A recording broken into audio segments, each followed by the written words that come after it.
In this video, we are going to discuss a price determination problem when variable costs are given.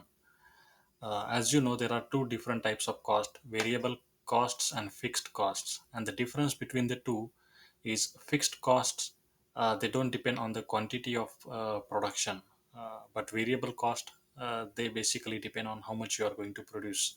So, one example I can give to distinguish between these two. Suppose your factory has purchased a machine.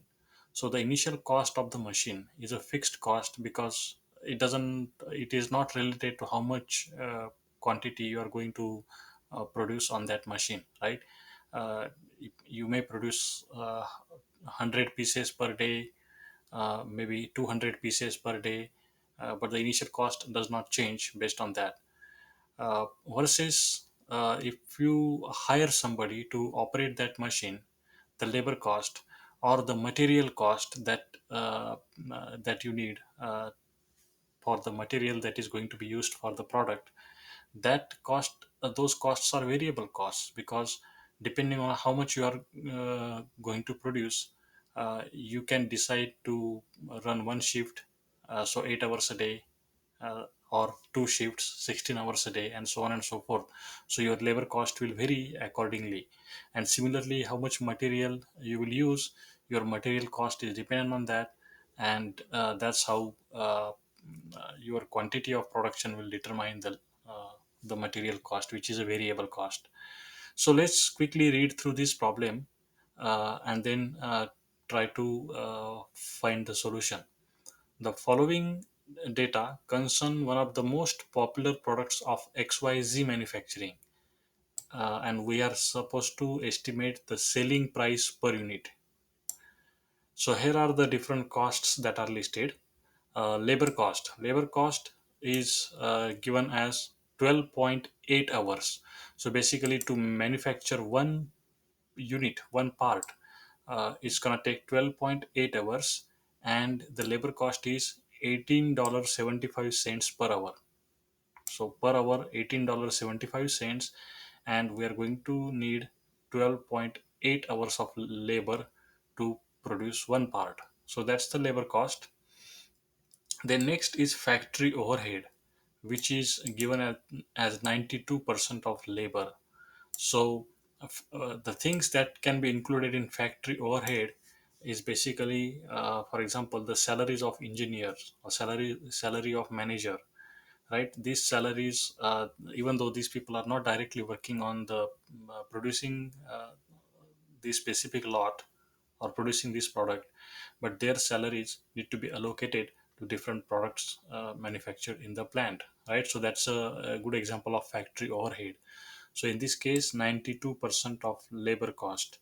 So if we spend $100 on a labor cost, then $92 we should allocate for factory overheads. Next, so far as you can see, labor cost is a variable cost. It will vary depending on how much you produce. Same goes with factory overhead because it is 92% of that variable cost.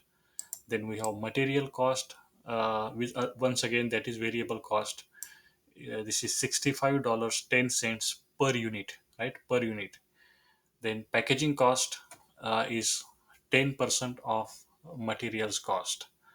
So if material cost is $65.10, so 10% of that would be 6.51, $6.51 would be the packaging cost.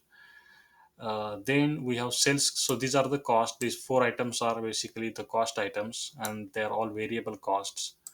Sales commission is the commission, the money we need to put aside for sales commission, which is given as 10% of selling price. So if you sell, if your selling price is $100, out of that $100, $10 you have to put aside for sales commission.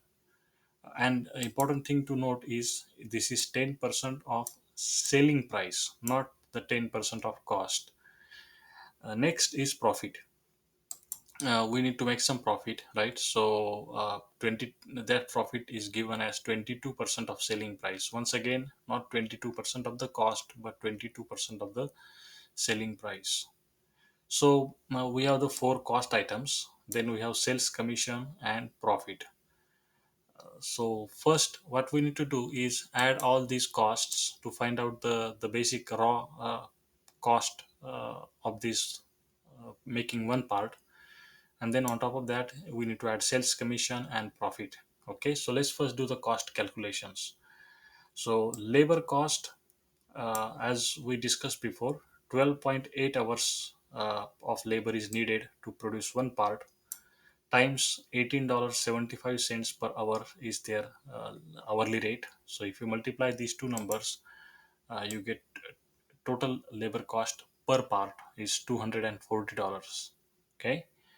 On top of that, we are going to add factory overhead, which is 92% of labor. So 240, we need to multiply it by 92% or multiply by 0.92.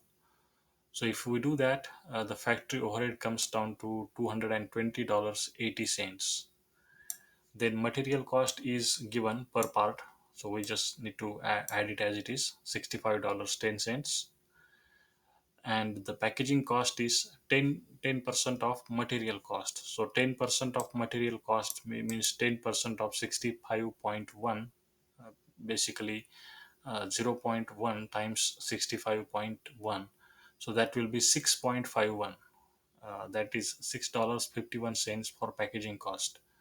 So then we need to add all these four cost items, and that gives us the total $532.41. Now, on top of that, we want to add sales commission and profit to estimate the selling price per part per unit. Now you may make a mistake that 10%, you now that you found this the total cost so far, you may to find the sales commission you may multiply this by 10%, to find profit you may multiply this by 22%, but that would be a mistake because this 10% is off selling price which we don't know. It's not 10% of the cost. And same thing here, 22% off selling price which we don't know yet. So uh, the simple thing you can do is, since you don't know the selling price, whatever you don't know you can assume it as maybe x, right? So let x be the selling price because we don't know, we want to find out x. Okay, so then the selling price x is equal to 0.1x, which is the sales commission, 10% of x, that is the sales commission, plus 0.22x, the 22% of selling price, the profit, right? We will need to add profit, 0.22x, plus we have to add the cost, $532.41. So that gives us this equation, uh, and we need to solve this equation for x. So if we take this all terms with x in them, if we take them to the left hand side, so for example x equal to, sorry, x, the 0.1x on the right hand side, we have to bring it to the left hand side. So that would be minus 0.1x. Same thing with 0.22x. It is, if we subtract 0.22x from both sides, you will basically, that's how you will bring that minus 0.22x on the left hand side, right? So it was plus, these things are plus on the right hand side, on left hand side, because we're subtracting those same amount from both the side, both sides, they are going to be negative here, right? Which is equal to 532.41. So if you do this here subtraction, uh, 1x, 1x, right, 1x minus 0.1x minus 0.22x will give us 0.68x is equal to 532.41. And then if we uh, solve this for x, so basically dividing both sides by 0.68, dividing both sides by 0.68 will give us x is equal to $782.96. So that is the selling price uh, per unit, which we are supposed to estimate. So that's how very simple calculations. There is nothing complicated about it. uh, all the costs are and different problems will have different data. There will be more. Right now we only had four cost components. In some other problems you will have six different cost components, right? Sales commission may be given based off of cost, profit may be given based off of cost. So things can simple things here and there can change, but the methodology to solve these type of problems uh, will will be the same. So thank you. I stop here.